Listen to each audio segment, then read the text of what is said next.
Pa-fry lang natin sa ating mawash with rice. Sarap yan.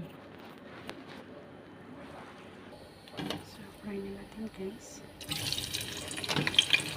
Medyo brown na siya. So, okay na siya guys. Manahanin naman siyang color brown na. Kauno na natin guys.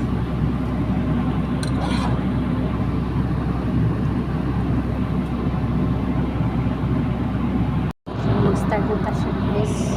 Tangan na natin siya sing basal. No need oil, only basal. Ganyan karami. Ganyan karaming sibuyas. Siguro nasa 1 kilo or mga 1 kilo. Hintayin lang natin siya hanggang mag-brown. So, pag mag-dry siya guys, pag mag-dry na siya, lagyan natin ng counting water. Ganyan.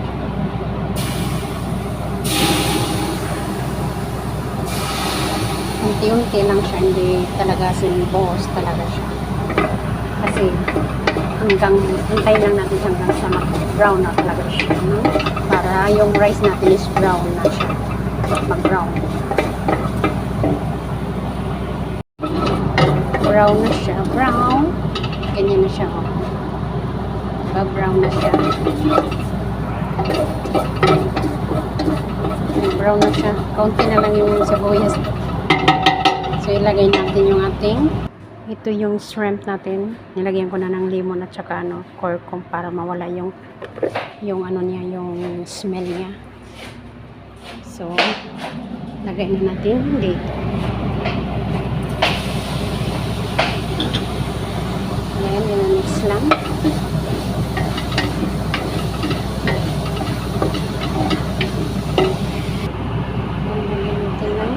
Oil.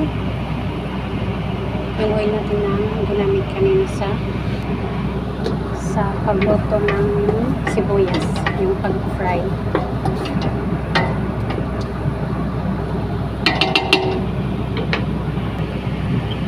Lagyan na natin yung ating laso na.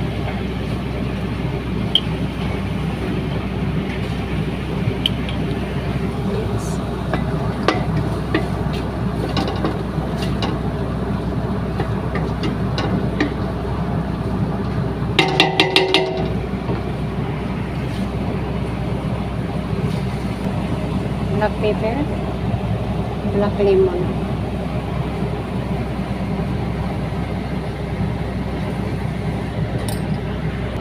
Then, yung ating milk powder.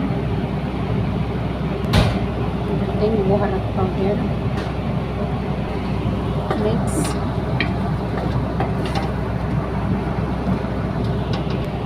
Then, yung ating gusbel.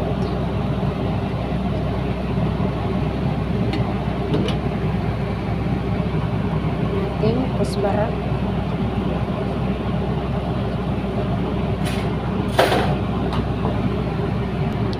Mix lang natin guys, mix.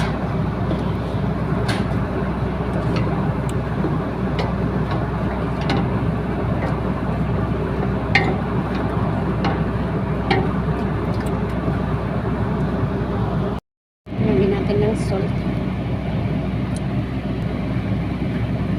Okay na siya guys. Hinubas na yan siya. Wala na siya tubig. Pwede na siya i-separate. Separate lang natin siya guys dito sa ating tupper.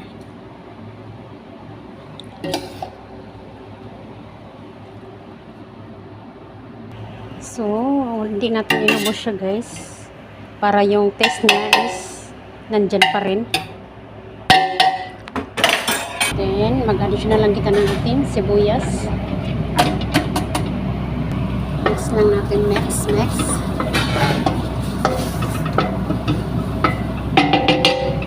Then, lagyan natin ng ating pure butter ghee. Yan, sim na oil.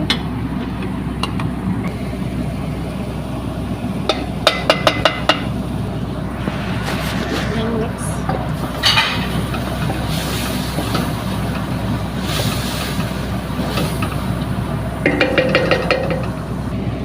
yung ating laso na. Yung ating ginger. Mix na. Laso na tsaka ginger. Mix lang. Kurkum. Kamon. Kamon. Salt. Salt. Mix lang.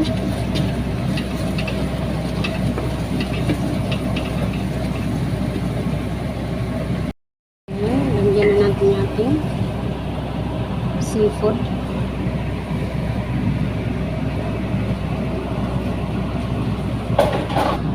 Then yung ating Pasayan shrimp sesame.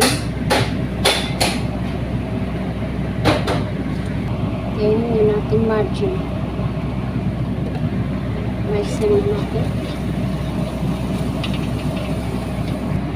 Then yung ating tomato. Yung hiniwa ko lang siya ng maliit. Maliit.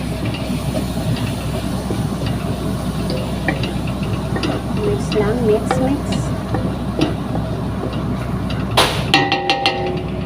Then yung ating kusbara na natira kanina. Then ang husband. Then ang kusbara. Mix ulit. Mikos ba?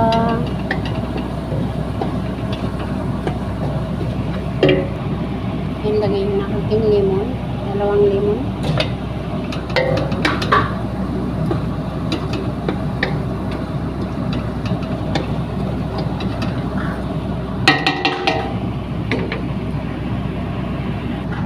Nilagyan na natin yung ating munggo.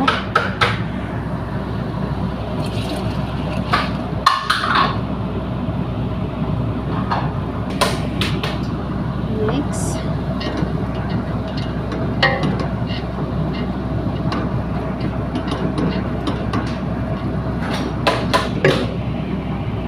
Sa ating ma-mix, lagyan na natin ng tubig. Hot water, pang sabaw sa rice.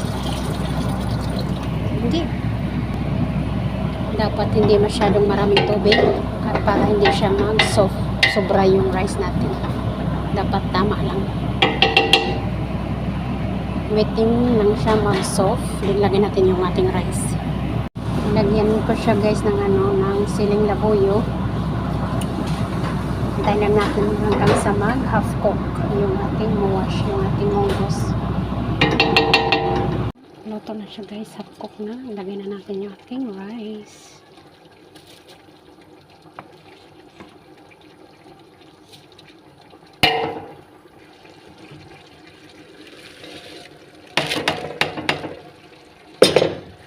Mix lang natin, mix.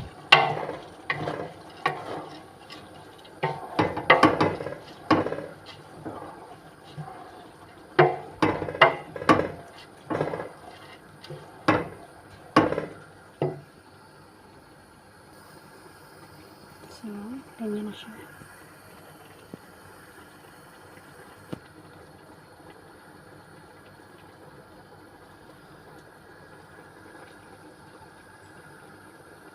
Wait lang natin maluto.